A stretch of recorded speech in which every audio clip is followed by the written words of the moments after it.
Hello everyone, and welcome to another drawing and talking video with me, Freebiewits, your host. And today we're taking a look at yet another roleplay repository character, but this one is a bit different. Out of every character I have ever drawn and ever read, this one stretches my sense of disbelief the most. Now, obviously, when it comes to fictional characters, you have to suspend your sense of disbelief.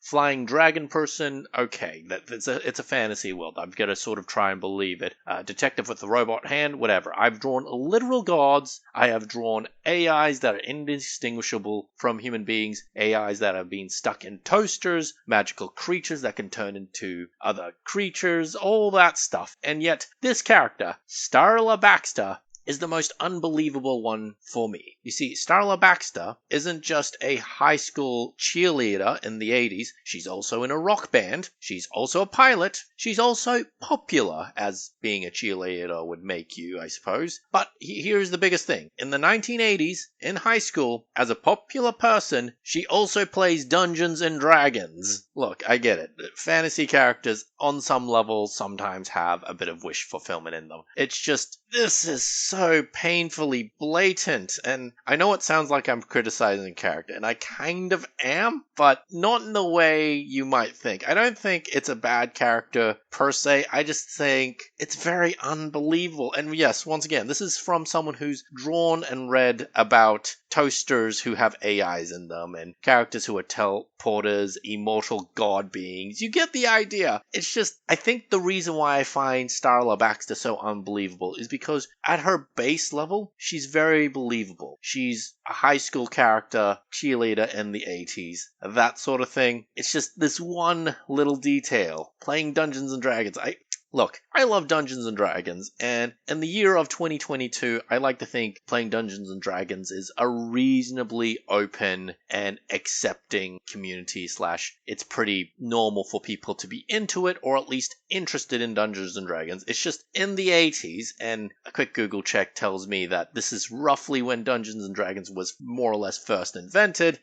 Stereotypes of cliques was a thing. Like, you had the jocks, you had the bullies, you had the cheerleader groups and stuff like that. People did not really understand Dungeons & Dragons or video games or nerds yet. Hell, the Satanic Panic literally happened in the 1980s, where this Starla Baxter was supposed to be taking place. Now, I don't actually know if this ever comes up in the actual history of Starla Baxter. It does say that she tries to hide the fact that she plays Dungeons & Dragons, so okay, sure, why not? She has to keep it secret. I don't know if it's ever becomes a part of the drama of her role-playing thing. It does say that it would negatively affect her popularity and her standing with other members of her cheerleading squad. I would say it also would negatively impact her community in general, like her community's view on her, because once again, Satanic Panic, full swing at this point. I know that's really gatekeepery of me to say, so I know I have to acknowledge the fact that, yes, there could have been popular people who really like Dungeons & Dragons back in the 80s. I still find it unlikely, and if they do exist, they'd be very rare and in between. But yes, the possibility that they existed does exist. So, with that rant out of the way, what else can I tell you about Starla Baxter? Would she work in a Dungeons & Dragons style game, a tabletop RPG in general?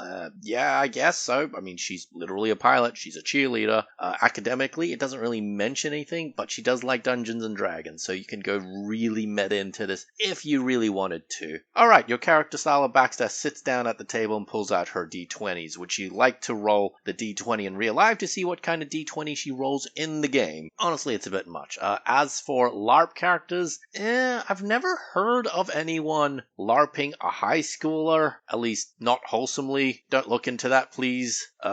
I'm sure it exists out there somewhere, but it just feels weird. The idea of a bunch of adults putting on high school uniforms and pretending to go to school and such, I'm sure there's an audience out there for it, but the kind of audience who would really be into that stuff just feels, like I said, weird. Just people who want to go back to the simpler days, I suppose. And if you want to LARP as characters who play Dungeons & Dragons, then you'll literally just have to play Dungeons & Dragons then. There's no difference. Anyways, that's my drawing and talking video about Starla Baxter. I hope you've enjoyed it, and if you do, please comment, like, and subscribe, all that usual stuff, and I'll see you next time here on my channel.